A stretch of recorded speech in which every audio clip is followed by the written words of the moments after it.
taxing is not stacks. Tax is tax and stacks is stacks, right? If you look at a death and taxes type of deck from Legacy or possibly even Modern, there is no stacks effect in there, okay?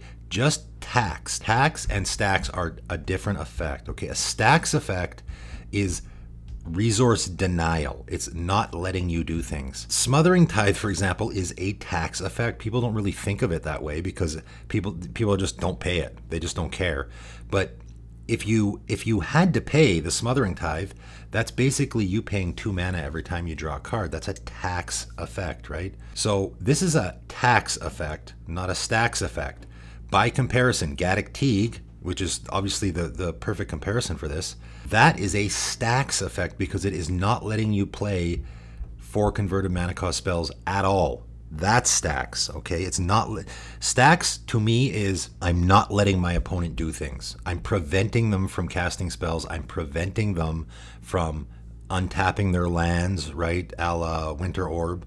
I'm making them sacrifice stuff like Smokestack, by the way. The whole idea of a stacks effect came from the Smokestack deck. That was the stacks deck. That was the original stacks deck, which was make my opponent sacrifice all his stuff until he has nothing left. That's where the term, that's where the deck style comes from. So to me, nothing about this card is stacks. Nothing. I know a lot of people are going to say that, but it isn't. It just isn't. Making lands come into play tapped, that's not stacks. Okay, it's not.